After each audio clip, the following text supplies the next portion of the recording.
Hi all, I have another fascinating game of Mikhail Tal to show you today. So this was in 1954, 6 years before he became world chess champion in 1960. He was playing in Leningrad. His opponent, Visockiss. And we see Tal playing d4. He had quite a broad repertoire, it seems. So he could play both e4 and d4.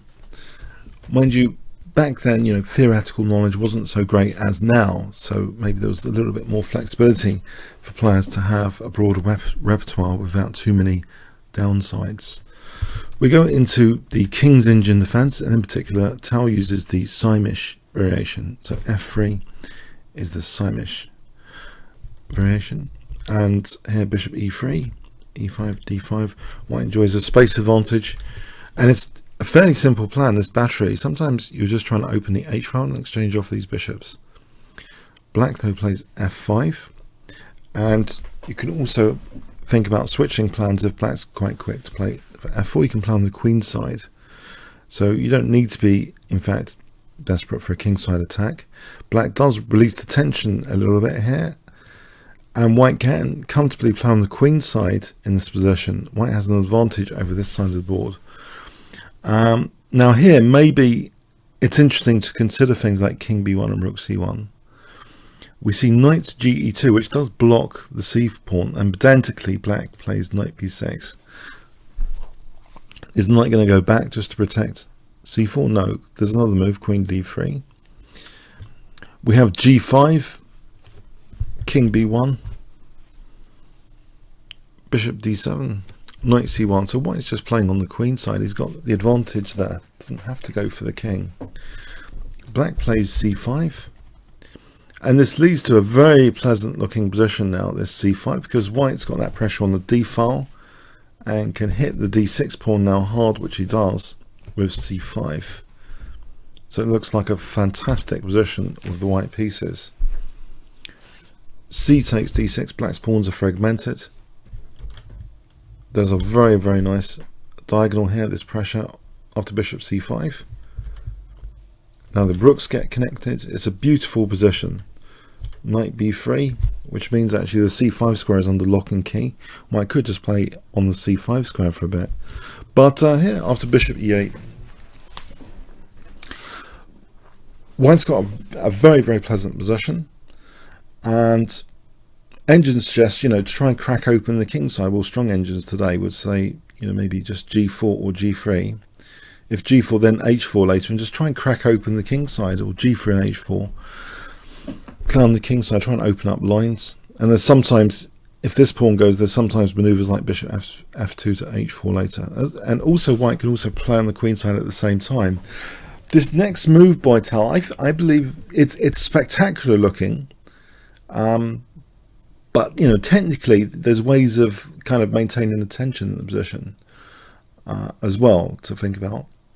But let's see. Can you guess what Tal played in this position if I give you 5 seconds to pause the video here? So white's play.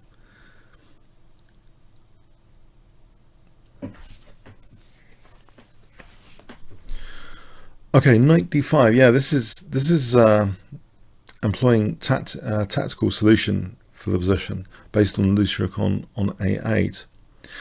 So clearly there's a queen and knight fault, so it's best not to ignore this. It's taken.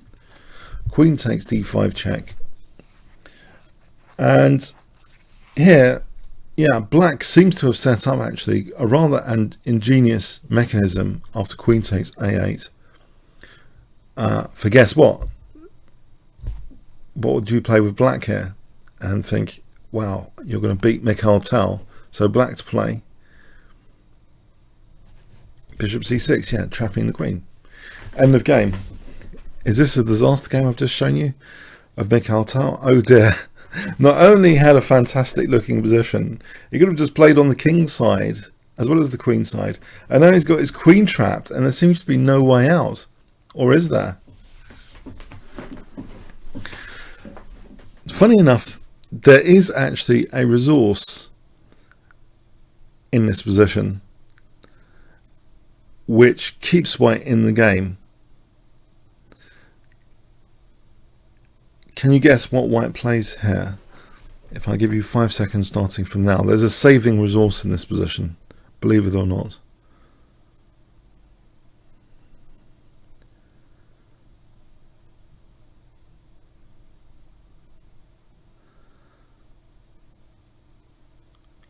Okay, it's bishop b6.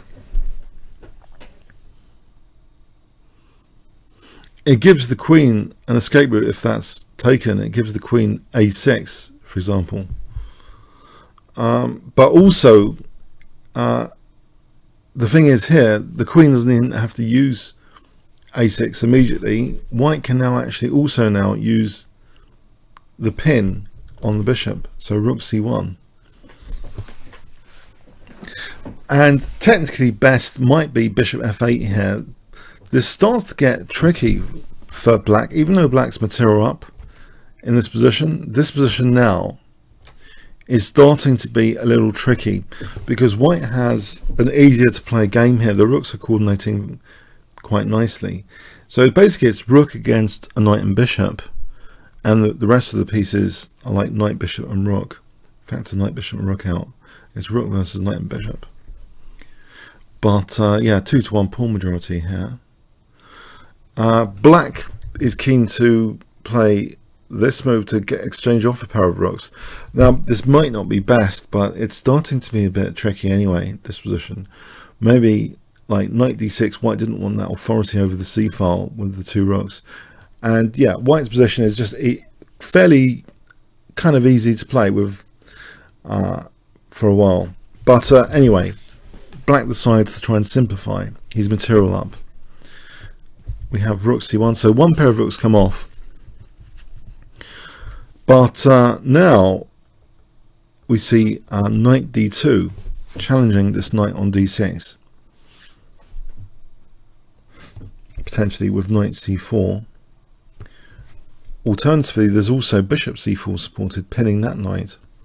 So we see bishop f8, now bishop c4, and it is starting to be quite tricky. Because, you know, if taking, then we're on b6 as well, and maybe even knight b6 will trap this bishop as well in some lines. Just to show that black played b5, but say black took this, and let's suppose knight d6, then knight takes b6, and that's embarrassing for that bishop on a8. So anyway, black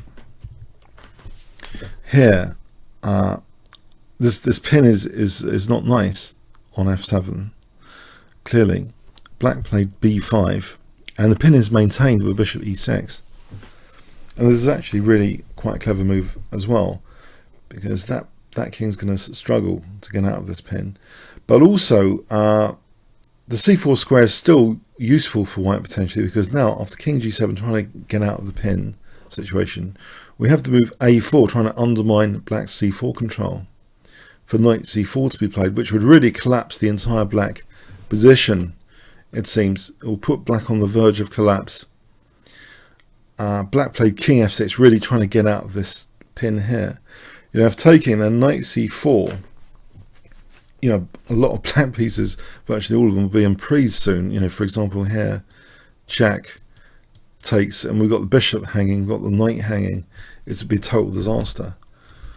So that wouldn't be such a hot idea. So we have king f6, bishop takes, knight takes, a takes, and this is a dangerous pawn now. So it's difficult for black to try and stop this pawn. Now knight c4, the pawn is supported. You know, b6, b7 is the writings on the wall there.